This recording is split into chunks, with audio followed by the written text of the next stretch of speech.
Det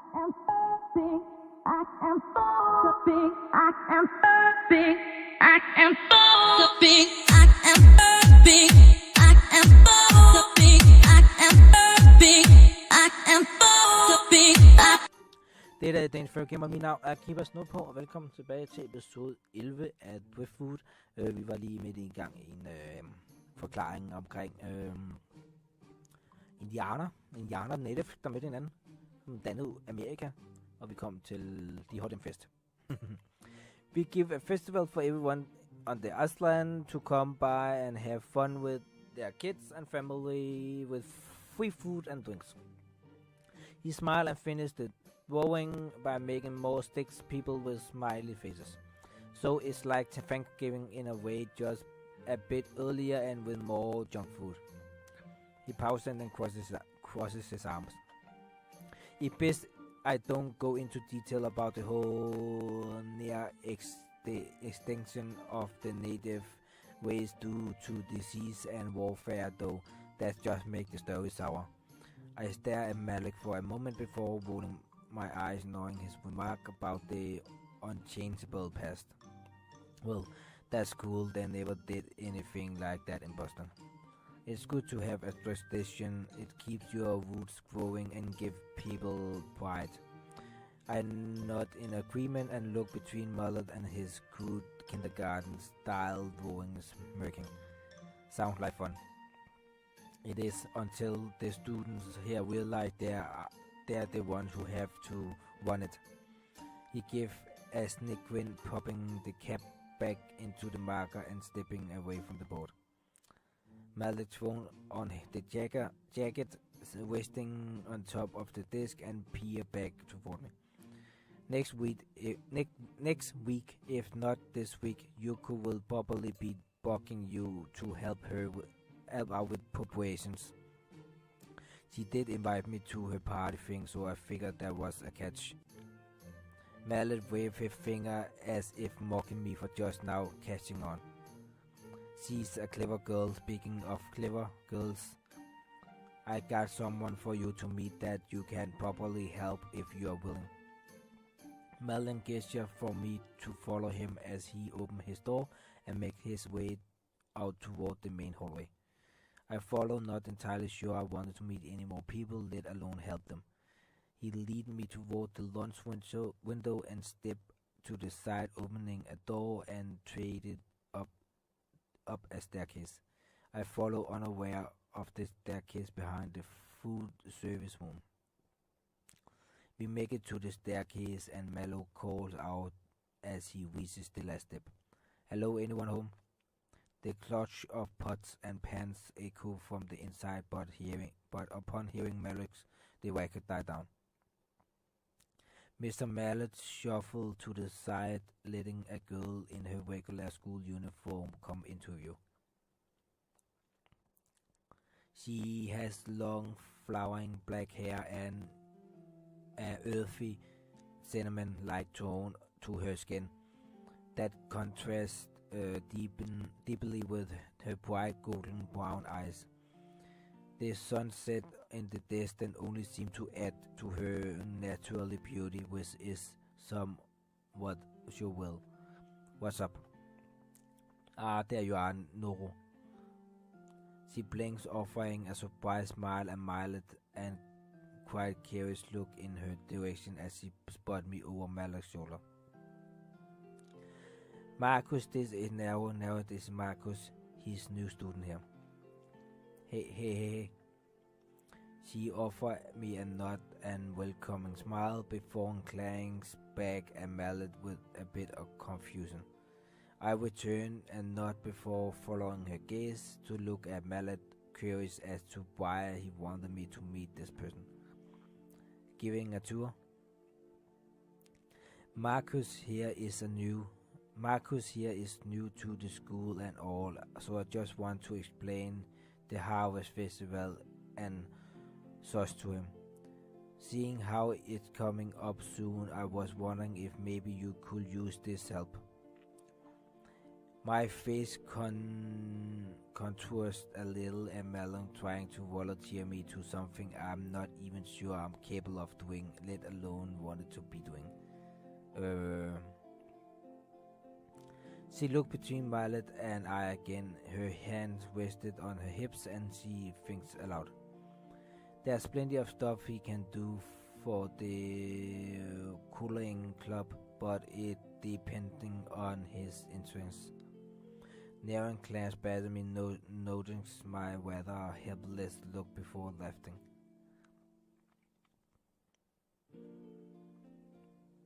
Well, are you interested in any LTVs?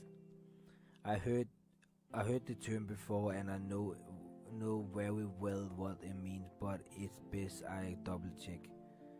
Well, which evaluation are you offering at the school? I shoot hesitant glance between the two, unsure of whether I'd be interested or not to begin with. Well, there's plenty of stuff. Neo here works with the culinary and agricultural club. Yuki's on the study board. I even think Elwick and Ye were trying to make a music club or something. Neo dips her head in agreement before looking me over as I assessing my capabilities. As long as you demonstrate some sort of educational development from the process, it can be approved as an elevative which earn you emirates. What exactly do you do in the culinary thing? Nell smiles a bit eagerly in my interest in her subject. Well, in most cases we spend each afternoon helping the school chief prepare lunch on half day, and every Friday we spend the latter half of the day learning new techniques and with recipes and such. It's optional too, so if you have schoolwork or something to do, you're free to OPT out for the day. So it is optional. Are there any required parts? There are some classes the head chief will ask that you do come in because it's be important, but if you really can, it's fine. Neon gives a light shock and smiles. It's really not that bad, plus you'll learn how to cook for yourself, since most kids who live on campus don't know how to do that yet. Mallet gave my arm a light knock. Sound pretty good, doesn't it? I guess I have to make a decision fast.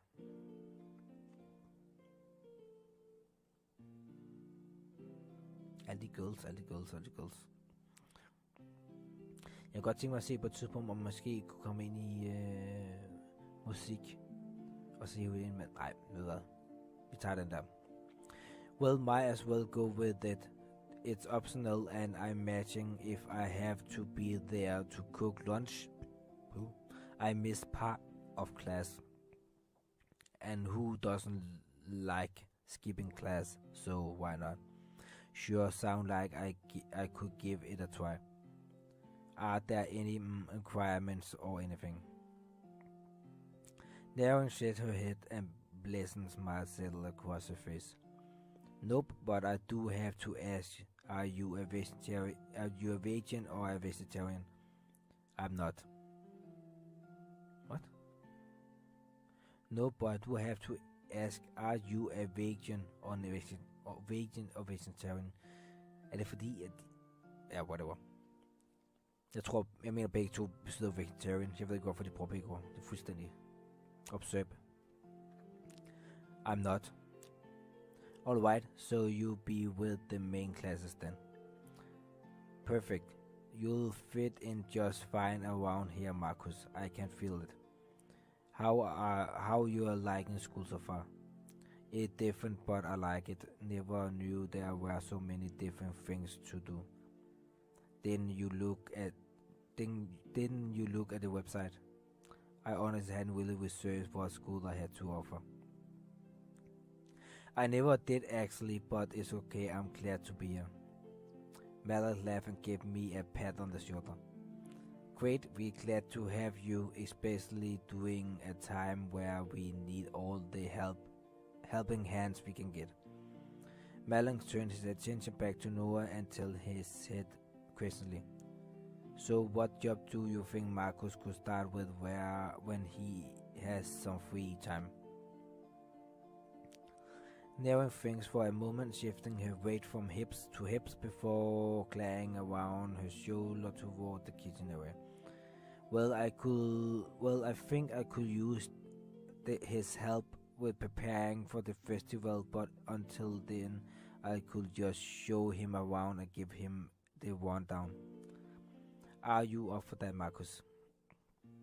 Yeah, of course, I got nothing going on today, just a bit of homework. Well, great, if you two need anything, check the front offices. I'm off to get some coffee. I'll be in my room if you have any more questions, Marcus. Alright, thanks. Oh, Mallet, when is your paper due again? For your class this Tuesday. Mallet makes a cutting motion with his hand against his palm. Chop chop, I know you got some extra time this week. She gave him a dull smile as if annoyed by his remark before nodding. It'll be done. Malik's wave was off, leaving Noah and I took one another with somewhat curious gaze.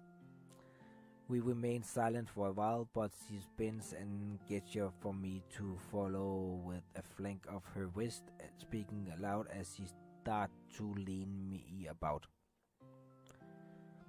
So, did you just recently move to Iceland, or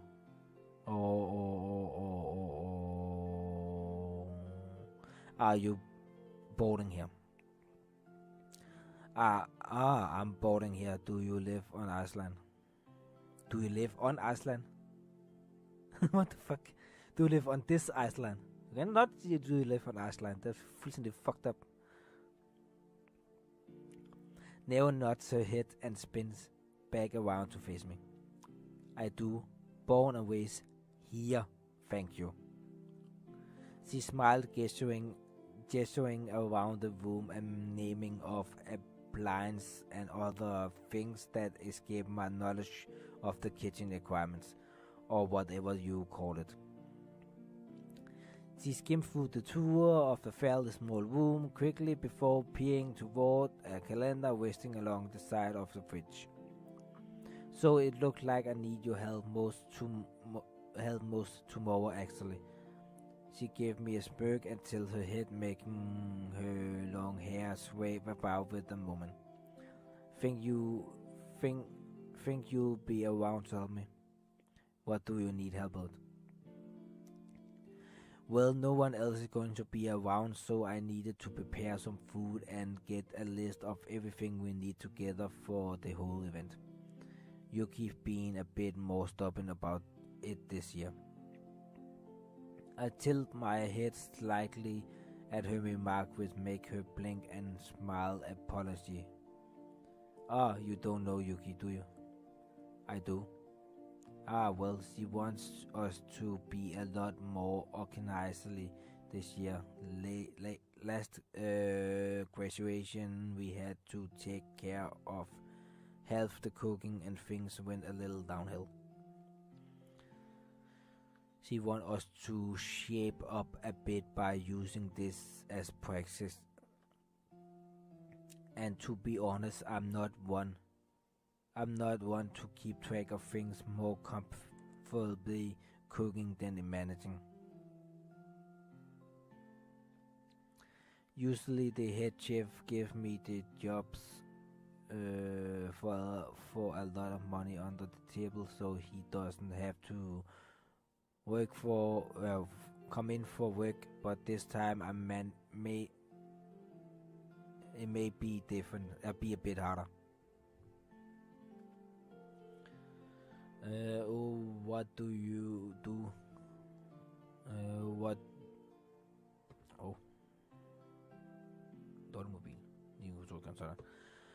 Oh, whatever. Oh, so what do you do is kind of like a part-time job while in school.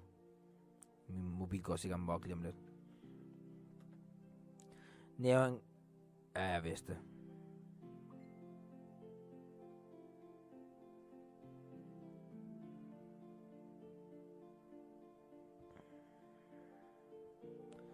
Men lige 2 sekunder, min mobil er fuldstændig at gå mok her.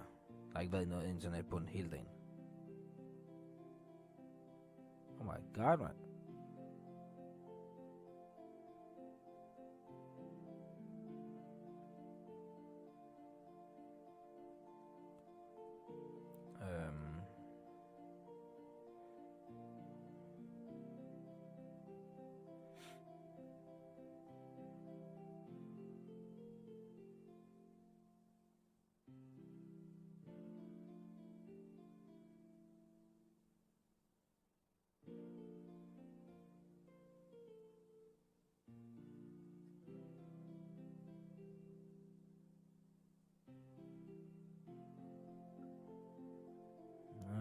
Giv mig lige 2 sekunder her. 15 e-mails, det kan jeg kigge på senere. Fucking Facebook.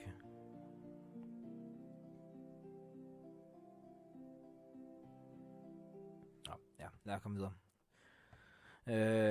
Neo glanced over my shoulder as if this was supposed to be a secret before nothing.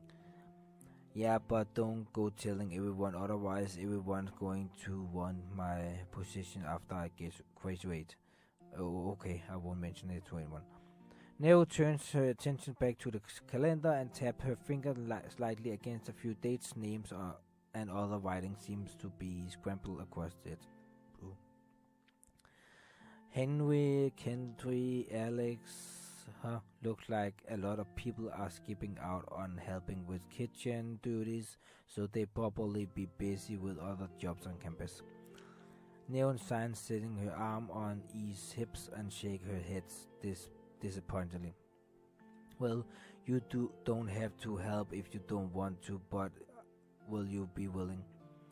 I hardly have enough time to do any of this to begin with, so if I had to work myself, the whole thing will be a disaster. Yuki would probably have my head. Well, I suppose I could help out. It might just be for this weekend, so no big deal if I don't like it at all after that. But then again, Mr. Mallet paper is due next week, and I have a lot of work still to do.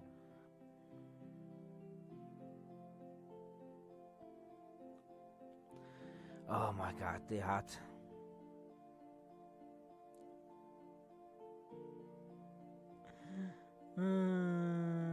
Jeg har en fornemmelse på, hvis jeg siger ja, så kommer jeg til at være mindre sammen med en sorthåret. Hvis jeg siger nej, så kommer jeg til at være sammen med sorthåret, men hun bliver disappointed. Fuck, jeg kan ikke lige sige nej. Fuck it. Fuck it. I'm willing to help out, but I don't really want to overburden my workload, especially after just getting here. I need to have some free time to explore the campus and meet people. I think I might be busy this week. Now give me an understanding smile and clap back towards the calendar. It's okay, I take a few of the others and see if they could help me out, or I might just have Yuki help me if it comes down to her ordering me around. Alright, sorry, I'm not available. She gave me a dismiss wave. It's not a big deal, but I better get going. Go to start working on that project for Mr. Waller tonight if I'm going to be that busy tomorrow. See you around. She gave me a shoulder pat as she slipped by me. I can't help but feeling kind of better letting down, but I know I want a bit of more than I'm able to chew. Being a part of the collective is always a big thing, isn't it? Either way, I'm already missing 12 weeks time to get to know this place because of the paper and homework is going to be due. I wonder what Eric and Jay are up to. Maybe they can distract me from doing my paper for a bit. Outside of the ginger area near the front of the school, I found an unusually number of people hanging out, talking, and just coasting the hallways. From some of them are parents, but most of the students waving about the blurs of purple, blue, and white from their uniforms. It's a pain to maneuver around everyone without bumping into each person obscuring the hallway. Even more annoying is the fact that half the people do even acknowledge I'm trying to get by. I finally see an opening between the horde of people and try to make my way through. The force of an elbow crashing into my left shoulder makes my spooting and land with my back up against the wall of the school. Blood surges throughout my body. My hand reaches instinctively up to the candle, the muscle, and the flesh that is still repairing itself inside my shoulder to protect it from further harm. It's a subconscious reaction I had ever since the spring. I can't control it. The sections of remembering the moment from my past kicks back. I force my eyes shut, trying to clear my mind as if the vision of the day of my accident flashed through my mind. It's hard. On the outside, I feel like it didn't affect me that much, but somewhere deep inside me, I still frightened and bothers me. I take a deep breath, trying to prevent myself from freaking out over being hit. I can sense a cluster of people surrounding me and muffled sound on the concerned voices echo in my ears. Eventually I come to my senses and open my eyes to spot a few familiar faces looking at me with a crooked head. Hey man, are you alright? Oh no, I think you hurt him, Bear. I didn't mean to, I didn't see him, and for the love of God, stop calling me that. I take a deep breath and look between the two. I'm alright, I'm sorry. Are you sure? You look really sick. Do you think you're going to throw up? You should go see the nurse. Before I can answer, I see a flash of white burst between the two of them, accompanied with a thick sound of familiar voice. Clear the way. What? Peasant. I will save the damsel in distress. Is Matt. Great. Oh, Matt, I'm fine, really. Matt is closer, very close. Too close.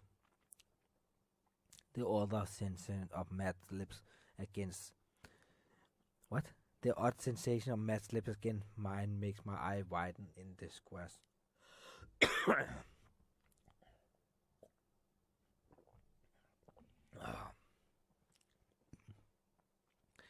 In disgust. The sensation of exacerbated by Matt blowing hot air down my throat. Oh God. I immediately start to panic and pushing me away, gagging and coasting for up the air he's trying to push into my lungs. He pulls away and shock punishes me twice in the chest like a boxer. His form of CPR is remarkably painful and unnatural. I fumble to my feet against the wall with a mixture of pain and embarrassment, my hand covering my mouth and my chest. Dude, the fuck, I'm fine. Matt stepped back and smiled, seemingly proud of his accomplishment of getting me to stand up. See, I saved his life. Right. Matt stepped forward quickly, grabbing me by the arm and hoisted me up and away from the wall. Garen joined to help, leading me back into the cooler climate of the school entrance. We end up in a small room behind the front desk area based on the health-related poster on the wall. I can only imagine the room is an infirmary on the nurse office or something.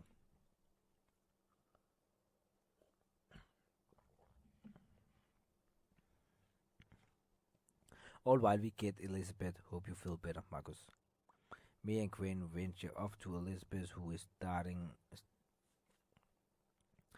who I'm starting to believe is the substitute for everything due to lack of facility at the school. I just press my head back against the wall and close my eyes, knowing perfectly well that I'm fine, just a little rustle up from Matt's attempt to save me. The door cracks open and I glare over to see if it's Elizabeth or some other unlucky soul that's feeling ill and afraid. Huh? It's the Detouring girl. She gave me a curious look, almost as if concerned about me. What's wrong with you? Sick already? No, just feeling a little under the weather. You seem pretty damn mopey all the time. You have some kind of disease or something. I roll my eye and annoy her. She doesn't seem to care, swinging her attention from me to the drawer and helping herself to a plastic bottle filled with painkillers.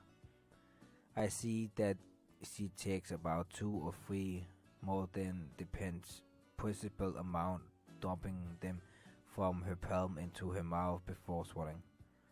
She puts the bottle away and turns to leave, but is stopped by Elizabeth coming. Oh, hello, Taryn.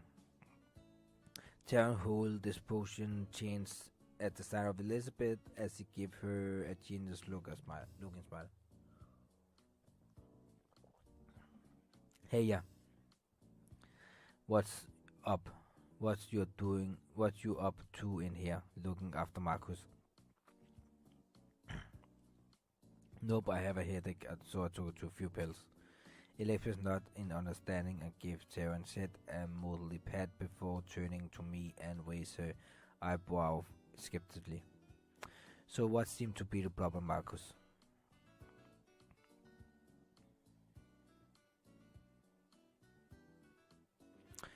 Oh, I was outside and someone bumped into me and I started feeling really lightheaded. Everyone kind of blew it out of the proportion though. Have you had anything like this happen before? Taryn listened in on the conversation even though she has nothing more to do here now that she take care of her headache, which is a little troubling. She probably have some darn and stupid viewpoint like I deserve getting shot or something. Best to keep quiet, telling them wouldn't help me out anyway. Oh no, I think it was just the change of temperature from the air condition and being knocked out. It's not a big deal, Gavin and mate were just being safe, I guess. Elizabeth gave me a concerned look, not trusting that I'm 100% okay. Alright, but if you feel like it again, come and see me. You might have a contusion or something. Will do. Sharon gave me a shift look as I stand up to leave, not believing me or just seem to disapprove of my existence as always. I could care less though. I better a better thing to do than worry about whether Taryn likes or dislikes me. By the time I leave school again and make my way to the doom, the walkways are much less populated. Everyone has gone about their business for the week. Personally, I don't really have anything planned with it's sort of depressing. Figured I should probably spend the weekend trying to get a look around the Iceland like malicious suggests. At least I get a hang out with Ellen and Karen for a bit to finish up the reminder of the paper. Maybe they could show me around, although the thoughts of Ellen being a tour guide is laughable. I can imagine there will be very many happy customers on that tour. Ikke? Reaching closer to the doom, I slip under the shade of the trees and then make the halfway point between the school and dome. The corner of something wrong catches my eyes, and I look over to see Karen and Ellen standing together alongside one of the three inside the grove. Karen is quick to notice that I'm walking by and gesture me over. Hey, what's up? Not much. How about you two? Jeg ender episoden her. Jeg håber, I kunne lide den, og hvis jeg har nogle kommentarer, så skriv det ned i kommentarfeltet, og husk at hit that like og subscribe buttons.